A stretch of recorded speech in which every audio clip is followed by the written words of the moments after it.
I'm Pat Doris. Welcome to The Story. It's a Friday before the holidays, so you know what? Let's start things out with a hopeful note. We're going to talk about a sort of rebirth through replanting a burned over forest. It's the final installment of our 5-part series this week and our big story tonight.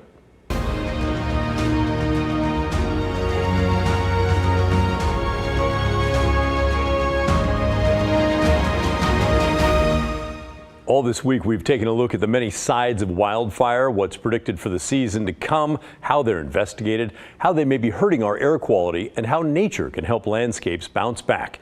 Tonight, we're going to focus on how one company is working to restore burned landscapes while fighting climate change at the same time. Environmental reporter Cale Williams has our story. The aftermath of a wildfire, when you first get there, it's a pretty shocking, it's a shocking sight. Can be striking in its destruction. It effectively devastated everything from the soil up, the seed banks up for a large continuous area. That's Matthew Agai, Chief Science Officer for a company called Mast Reforestation. And he sees hope among the blackened trees and ashen landscapes. We're looking at these hellscapes with a degree of optimism. The company is taking a new approach to restoring burned forests. Our goal is to use a pathway to reforestation, basically, to mitigate the worst effects of climate change. It's a lofty goal, but the company is already showing early signs of success. In 2020, the Labor Day fires that swept across Oregon scorched nearly 175,000 acres in the Willamette National Forest. Among the burned areas was the Henry Creek watershed, east of Molalla. One of the biggest hurdles to reforestation is the cost, and that's where Mast approaches the problem a little differently. Trees are capable of storing large amounts of carbon dioxide, one of the primary drivers of climate change. And Mast sells carbon credits to people and companies looking to offset their emissions, essentially canceling out the carbon emitted from smokestacks with the carbon stored in trees. That allows the company to offer restoration to landowners at steep discounts. The Henry Creek project is kind of the perfect case study for the type of work that Mast does. But of course, you can't replant a forest without trees. And that's where a 150-year-old company called Silvaseed comes in. Silvaseed is one of the largest private seed extractories and facilities in the western United States. Kia Woodruff is the general manager. The only way to get seed for regrowing forests is to go out in the forest and collect that seed. The cones start in one position here at the front. They first come in as cones, which are sent through a kiln to open the scales and release the seeds. Then they go through a series of machines that brush and shake the seeds to sort and clean them. We do this for a random sample of 100 seeds on every lot. Once they're tested in a lab for viability, they're ready to plant. The media is wrapped in a piece of biodegradable paper. And it just gives a little bit of extra protection to the roots, a little bit easier to handle. This assembly line can produce up to 136,000 seedlings each day. And they all end up just down the road in Silvaseed's greenhouses. I asked Woodruff how many are in each greenhouse. Maybe 1 million. She said it's not easy work, but it does have its rewards. Every single time there's a fire, it's like, okay, who are the people that are going to be affected by this fire, and what resources can we bring to bear on that? More than 160,000 of those seedlings have made their way out to the 300 acres on the Henry Creek project. Some were dropped in seed pucks by heavy lift drones. Others were planted the old-fashioned way. And the trees that were planted resulted in offsetting more than 200,000 metric tons of carbon dioxide, according to Mast. That's the equivalent of canceling out the yearly emissions of more than 47,000 cars. As soon as they're put in the ground, they're accumulating carbon and creating wood. And that's something we want to protect and create resilience for on a very long, decadal, century-long timeline. There are some skeptics of using reforestation to offset carbon emissions, though. Grayson Badgley is a research scientist with a group called Carbon Plan. So Carbon Plan is a nonprofit that we use the tools of open science and data to make sure that we're focusing on climate solutions that work. And Badgley's skepticism lies in the very nature of offsets. You burn some fossil fuel and you add that carbon dioxide to the atmosphere, but you trade that for the promise of a good thing happening somewhere else. Carbon dioxide can persist in the atmosphere for hundreds of years or even longer. And trees are inherently temporal, sometimes dying naturally, other times wiped out en masse by things like wildfires. And if they die and release that carbon back into the atmosphere, then nothing has really been offset at all. If there's an imbalance between the harm done to the atmosphere and the good done to the atmosphere, what we end up with is the atmosphere actually being in a worse place than if we had just sort of gone directly and regulated those emissions straightforward. Still, a guy was confident in the company's plan over the long term. We think about the individual or stand, of course, there's going to be dynamism. Trees fall down. New trees are going to grow when we plant more trees. They're going to reproduce. And he said that the more trees that can be planted, the more resilient they'll be to wildfire, and the more confidence buyers will have in carbon credits. As soon as we do that at a very large scale, we start to see that the impact and the resilience are much better. The outlook is much better, and it should create confidence in these markets. But a guy also knows it'll take more than just reforestation to fully combat the impacts of climate change in the West. The future of the Western landscape is really dependent on this combination of tending to natural systems that have a natural resilience, but also working as fast as we can to quickly recover these hellscapes or these moonscapes. Cale Williams, KGW News. Cale's with me now, and Cale, interesting story, but I'm wondering what's the difference between this and like Weyerhaeuser doing a clear cut and then replanting, thousands of trees there? Yeah, well, I can't speak specifically to Weyerhaeuser, but I know that a lot of timber companies, when they do replanting, they're often replanting the exact same species of tree. So you get this monoculture of something like Douglas fir, because it's a pretty profitable timber to harvest.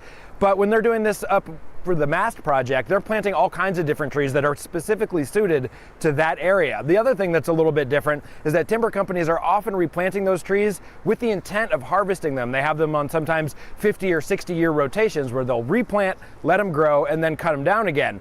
This area up in Henry Creek has a conservation easement of at least 100 years that this stuff is going to be taken care of. And do the experts really think it's going to counter climate change? Well, I mean, you heard from that expert in the piece, Grayson Badgley from Carbon Plan, and there are questions about it. But I think what it really comes down to is that to actually fight the climate crisis, we need to not just be offsetting carbon emissions, we need to be eliminating them through things like electrification and things like that. Obviously, we're not quite where we need to be there yet, and so this is a stopgap for the meantime. All right, and I can see that you're not out in a forest. We've been able to grab you when you're in the middle of another story. Tell us about where you're at and what's going on there. That's right, Pat. I'm out at Cannon Beach. You might see Haystack Rock behind me. We're out here today reporting on these mysterious tar balls that have been washing up on the Oregon and Washington coasts. They started last week up by Long Beach, and since then they've been washing up all the way down to Lincoln City. And these things, they're small, between the size of a dime up to the size of a sand dollar. But we don't know a lot about them. The officials told me today that we don't really know where they're coming from, exactly how widespread they are, or even what they're made out of. But what we do know is that they are causing some big problems for wildlife. We've had 10 birds at least that have been found covered in oil, and 4 of them have died. And do you think that there's more wildlife than just the ones we've seen? I would guess the answer is yes. Yeah, I mean, we saw evidence of that today. When we first came down to the beach here in Cannon Beach earlier today, we saw a dead murre floating in the surf, and it looked like it might have had oil on it. So we took a picture of it, and I took it up to some wildlife experts who've been doing some rehab for some of these birds, and they said that it looked like it was probably covered in oil. So I think the damage from this is probably a lot more widespread than just, the 4 dead birds that we've heard about. Oh my, well, that is worrisome. All right, thanks, Cale, for being on top of it. Appreciate both your stories there. Now, if you have any thoughts on Cale's story today, our series All This Week, or that tar mystery out on the coast, send them our way. Email us, will you? The address is thestory@kgw.com, or call and leave a voicemail. The number is 503-226-5090.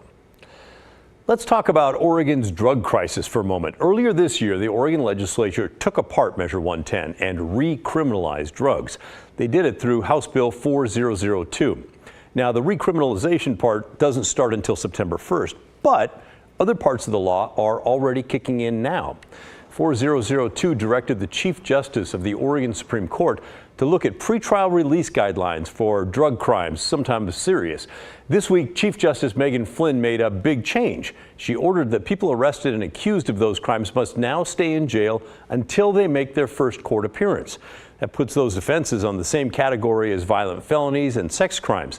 The former system was really a mess. Many called it catch and release because accused criminals got out of jail so fast. We talked about it a lot on this show. Here's an example from last year. The Multnomah County Sheriff's Office seized more than 50 pounds of powdered fentanyl in a single major drug bust. It was the largest bust for the agency and one of the largest in the state history. The drug team estimated that the seized fentanyl is the equivalent of 11 million doses. So, of course, you would think whoever's behind that would probably stay off the streets, right? Wrong. The suspected ringleader, 23-year-old Luis Funes, was arrested and then released shortly afterwards. Then, he failed to show up for court. He was arrested again a few days later and charged with a long list of drug crimes. Okay, so that was then, but now catch and release is over. People charged with the most serious drug crimes will be held in jail until their arraignment. Those are crimes that including delivery or manufacture of controlled substances, selling or giving drugs to minors, but also failure to appear in court, resisting arrest, attempting to get away from the police. They all have to wait in jail for their first appearance in court, which is the first court day after the weekend or no more than 36 hours after they've been arrested. Now, we talked to Washington County District Attorney Kevin Barton about this today. He was a big proponent of changes to Measure 110, and he says this is a big step forward when it comes to dealing with drug dealers. This will directly address the catch and release problem that is so frustrating to those in law enforcement, but also in our community. The police will come, they'll make an arrest, they'll book that person in jail, and sometimes within hours or a day or two, that person is right back on the street committing that same crime or another crime. So this change will directly address that by essentially allowing the jail to hold that person in custody until the first court appearance, the arraignment. A suspect can still be released after that first appearance, but Barton says having the extra time in jail buys prosecutors time to figure out who the person is and how dangerous they might be. And he says more still needs to be done and that House Bill 4002 still has some holes that do need to be filled. We've already identified there are some pretty significant challenges, even with the fix. So what we've now come to learn is despite the best intentions of the legislature, there's not enough funding to support what they've outlined is called a deflection program. That's the diversion programs before someone gets to court. It is significantly underfunded, and communities across Oregon are struggling with how to make ends meet when we know there's not enough money in the mix for that to occur. So I feel like if we have the adequate resources, if we have enough gas in the tank to get to our destination, we can do it. But we need to get those funding, those resources in play, whether it's for a deflection program or an adequately funded jail or an adequately funded justice system. That's what's necessary for this to work. All right, going to have a lot more on that. Up next on the story, the drama of the 3 Bob Fergusons running for Washington governor. Remember that? It's mostly over after the non-Attorney General Bobs dropped out of the race, but now another opponent of AG Ferguson is crying foul, arguing the AG ordered the Secretary of State to break the law. This story has all kinds of twists and turns. We'll hear from the Secretary of State when the story returns.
Let's focus on Washington State now for a moment. Remember when there were 3 Bob Fergusons running for governor? Kind of a crazy story, but true. The 2 men who share the name with the Attorney General dropped out of the race after he threatened legal action. But now another opponent of A.G. Ferguson, a Democrat, also running for governor, says the Attorney General went too far and is out of line. Drew Mickelson reports from Olympia. When it comes to fundraising, the only Democratic candidate for governor close to Bob Ferguson is State Senator Mark Mullet. And Mullet says that Ferguson tried to get the Secretary of State to violate state law to differentiate between which Bob Ferguson was which. One of these Bob Fergusons will appear second on the ballot. The other will appear third on the ballot. And I appear number 13 on the ballot. Earlier this month, Attorney General Bob Ferguson said the other Bob Fergusons violated state law, trying to confuse voters with what he called dirty tricks. To differentiate between all the Fergusons on the ballot, Secretary of State Steve Hobbs decided to add occupations to their names, and the Attorney General listed the office he's held since 2013.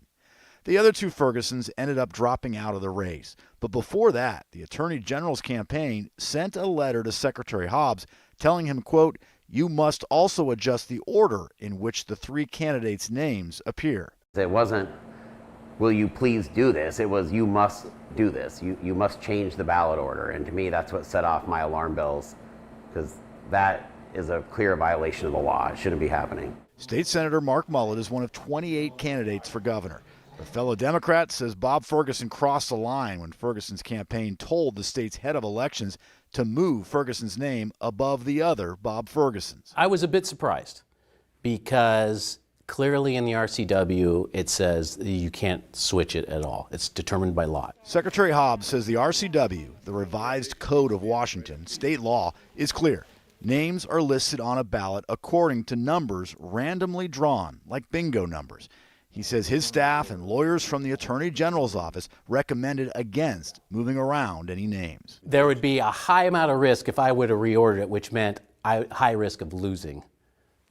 In court. In court. Bob Ferguson was not available for an on-camera interview. In a written statement, he says had the other Fergusons appeared above the Attorney General's name, his campaign would have sued the state, claiming the Secretary of State has the authority to take steps to differentiate between candidates with similar names, adding, quote, "It's unfortunate that Mark Mullet does not support this simple act for election integrity, but perhaps the fact he would have benefited from that confusion explains his anti-democratic position."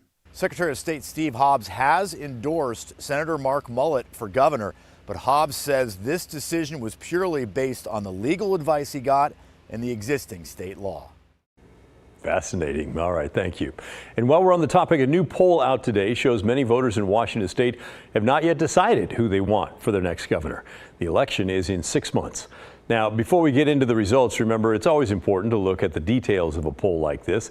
This is from Cascade PBS, that's a public TV station, and Elway Research. They surveyed just over 400 registered voters by landline, cell phone, and via text. So it's not a huge sample size in this case. The poll's margin of error is plus or minus 5%.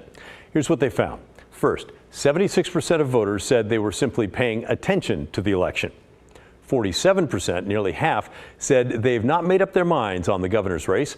Among those who have made a decision already, Democratic Attorney General Bob Ferguson leads the Republican, former Congressman and King County Sheriff Dave Reichert, 22% to 20%.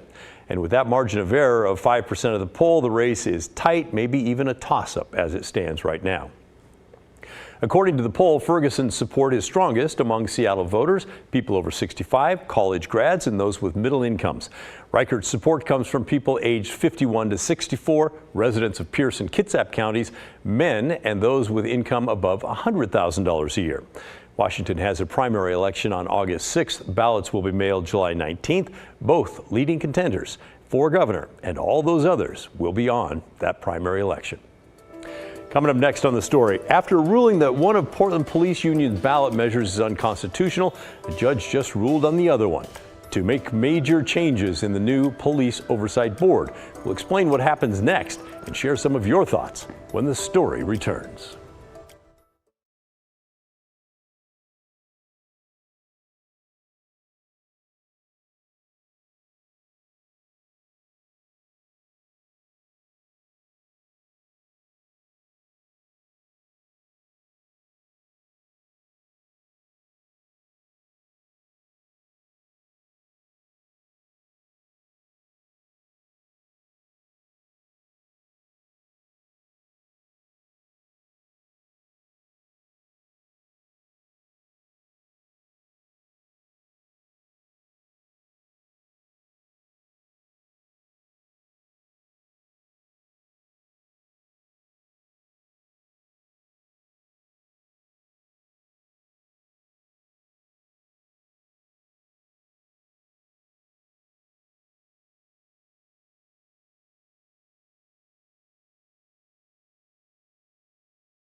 Now to an update on a story we brought you yesterday about the Portland Police Union's proposed ballot initiative to make big changes to the new Police Oversight Board that 82% of Portland voters approved back in 2020. As a refresher, if passed, the measure would remove the Oversight Board's ability to discipline police officers. That's a big deal to both sides. And it would change membership rules so that current and former law enforcement workers, plus their family members, would be allowed on the board. They're not currently. It would also place limits on who and what the board could actually investigate. Now, a judge has gone ahead and written new ballot language for the measure, the result of an ACLU lawsuit against it that argued the old language was misleading. Take a look for yourself. Here's the original. Changes authority, membership, and budget for Community Police Oversight Board. And then the new title, written by the judge, reduces authority, changes membership, budget for Community Policy Oversight Board. May not seem like a lot, but that's the piece that voters read, and so it is a big deal to those involved.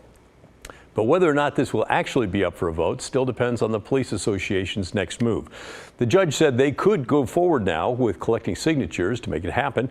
They have to have over 40,000 signatures gathered in the next 6 weeks. But when we talked with the PPA president, Aaron Schmautz, this afternoon, he told us that they are shocked and dismayed by the recent rulings and still deciding on their next move. In the meantime, you had plenty to say about the police union's ballot measure after our story last night. Jack wrote in to say, oh my, more attempts by PPB to limit attempts to hold them accountable. If PPB had been acting in good faith over the last many years, I'd be more sympathetic to their concerns. As it is, I hope we can stick with the voter-approved plan until genuine systemic changes within the Bureau are apparent. Several times, it seems like in the past years, things like this have come up in the union and the police bureau. They just freak out that anybody would dare to oversight the police department. Are they that corrupt that they know they're going to get busted, or are they just stupid and don't care about what the citizens think? But Candy and Mike think the changes would be a good thing, writing, we believe having a police officer on the board would provide a good perspective. Plus, it would follow other professions' oversight boards, such as CPAs, lawyers, physicians. And Marcel chimed in, seems like this board is intentionally stacked against the police. Keep it as it is, and good luck trying to hire any officers. Police officers can find work in many other places that appreciate them. Chaos is sure to ensue when there are no police around. Interesting stuff. We'll keep in touch with the Police Association and let you know what they decide to do next. The Oversight Board is expected to be up and running by the summer of 2025. In the meantime, that's the end of our show. Thanks for watching, and remember the story, our collective story, that never ends. Timbers 360 is coming your way next. Enjoy your Memorial Day weekend. Even though Monday's a holiday, I'm going to be here. I hope you'll be here. I'll see you at 6:30.